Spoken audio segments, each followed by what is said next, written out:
ભાજપના પૂર્વ રાષ્ટ્રીય અધ્યક્ષ અને સિનિયર નેતા મુરલી મનોહર જોશીએ ભારતની આર્થિક અર્થવ્યવસ્થા પર ટિપ્પણી કરી છે। રાષ્ટ્રીય સ્વયંસેવક સંઘ એટલે કે આરએસએસના 100 વર્ષ પૂરા થવા માટે અત્યારે કેટલાક કાર્યક્રમો ચાલી રહ્યા છે અને દિલ્હીના એક આરએસએસના કાર્યક્રમની અંદર ભાજપના પૂર્વ રાષ્ટ્રીય અધ્યક્ષ અને સિનિયર નેતા મુરલી મનોહર જોશીએ ભારતની આર્થિક અર્થવ્યવસ્થા પર ટિપ્પણી કરી છે અને એમણે એવું કીધું છે કે દેશની અંદર આવકની જે અસમાનતા છે એ ભારતની પ્રતિ વ્યક્તિ દીઠ જીડીપીની ખરાબ સ્થિતિ એ ચિંતાનું કારણ છે। આવી વાત એમણે કરી છે। તો આના વિશે હું તમારી સાથે વાત કરીશ। મારું નામ રાજેશ શાહ છે અને તમે જોઈ રહ્યા છો ગુજરાતના સૌથી મોટા ડિજિટલ ન્યૂઝ પ્લેટફોર્મ ખબરછે.com। આરએસએસના 100 વર્ષની ઉજવણી અત્યારે ચાલી રહી છે અને રાષ્ટ્રીય સ્વયંસેવક સંઘે આરએસએસના 6 સંગઠનોના આર્થિક ક્ષેત્ર સાથે સંકળાયેલા 80 જેટલા લોકોને સાથે એક બેઠક કરેલી અને આ બેઠક બંધ બારણે કરવામાં આવી હતી અને આ બેઠકની અંદર મુરલી મનોહર જોશી પણ હાજર રહ્યા હતા। એમણે 70 પાનાનું એક પ્રેઝન્ટેશન આપ્યું, 70 સ્લાઇડનું, અને એની અંદર એમણે ચિંતા વ્યક્ત કરી કે દેશની આવક અસમાનતા અને જે પ્રત્યેક વ્યક્તિની જે જીડીપી જે છે એ બહુ જ ખરાબ સ્થિતિ છે એવી વાત એમણે કરી। એમનો તર્ક એવો હતો કે આર્થિક વિકાસ એ કોઈપણ રાષ્ટ્રનો માત્ર ઉદ્દેશ્ય નહીં હોવો જોઈએ।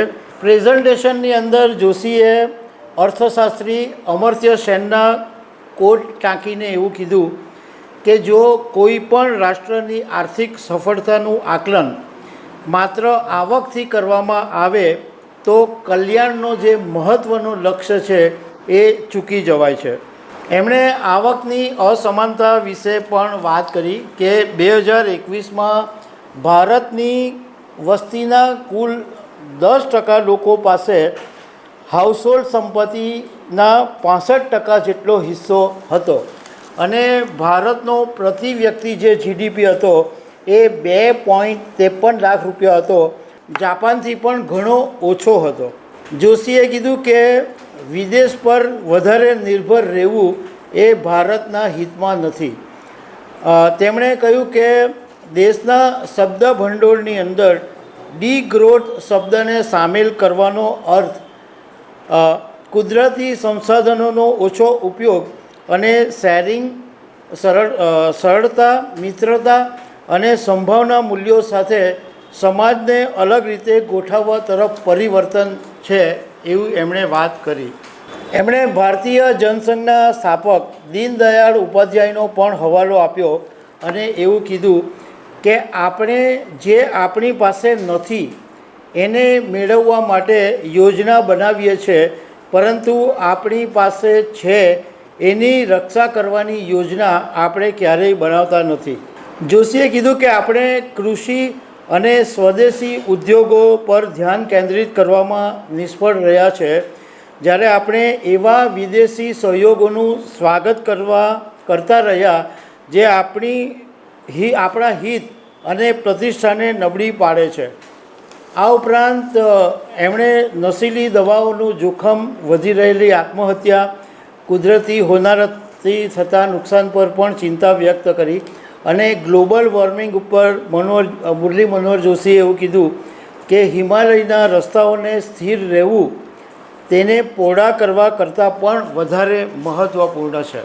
મતલબમાં મુરલી મનોહર જોશીએ જે ભારતની અર્થવ્યવસ્થા પર ચિંતા વ્યક્ત કરી તો એનો મતલબ એમ છે કે એમનું નિશાન ભારતના નાણામંત્રી નિર્મલા સીતારમણ છે। નિર્મલા સીતારમણ પર મુરલી મનોહર જોશી બગડ્યા હોય એવું લાગે છે।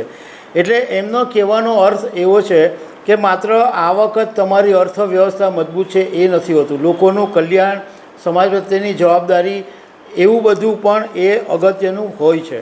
તો દર્શક મિત્રો, આવી અનેક વાતો સાથે અમે તમને મળતા રહીશું। Thank you very much.